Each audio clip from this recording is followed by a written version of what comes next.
Today, we want to talk about resumes, the do's, the don'ts, and everything in between. And so I think this is a good time for me to admit something kind of ironic. I actually don't have a resume. I've never even made one. What? But you do so much. You're a creative director.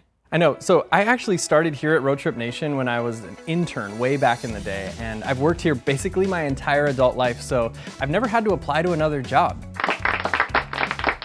But it's graduation season and there's a bunch of people out there applying to jobs and schools, which is why I've been wondering, is a resume really that important? And what kinds of things are people supposed to put on there? Like, what makes a truly great resume? Yeah, I think that resumes are definitely important, of course. They're a way to show off all of your accomplishments, but they should also be so much more than that. I'm hiring road trippers and roadies all the time, and that's not exactly a job where you can have a perfect resume.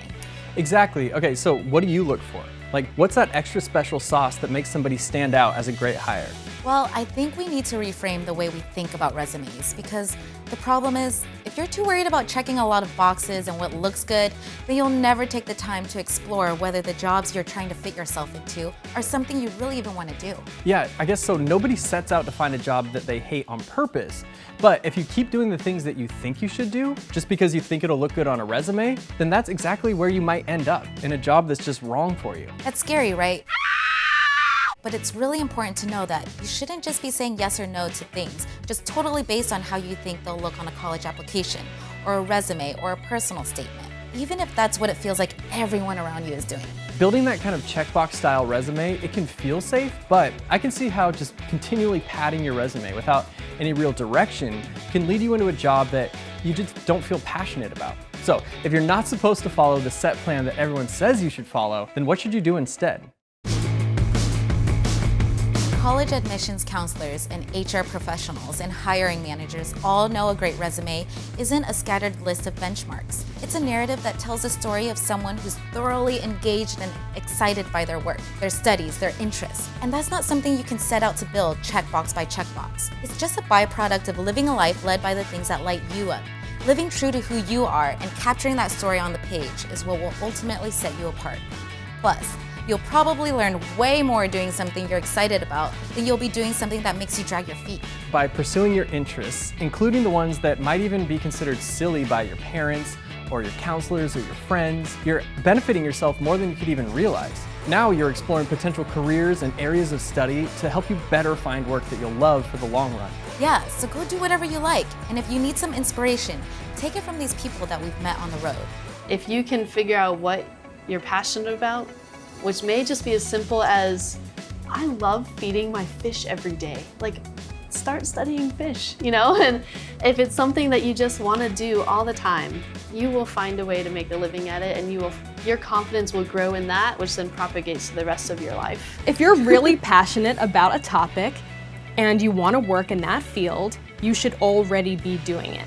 You should already be making YouTube videos and posting them online of video game reviews that you have. You should be blogging about it. And that way, when you're ready to start applying for jobs, you already have that back catalog to show to people. If you want to do something, start doing something on the internet. You know, especially because you say you want to be involved in broadcast journalism. There's people that have their own little shows on the internet that have millions of viewers.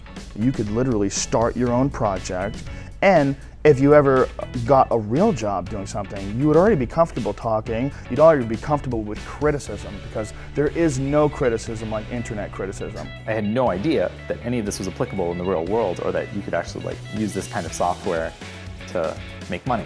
I had older people telling me I was wrong, and 2 years later, I had my own company. Just be doing it. I think that's the only advice I tend to ever give is, if you want to work in this field or do anything remotely like what I'm doing, start. So, once you've started pursuing your interests, how do you actually put them on your resume? Because it can be hard when you're a student or if you don't have a lot of work experience yet. It really just takes a little bit of extra but fun work to turn exploring your interests into something truly resume-worthy.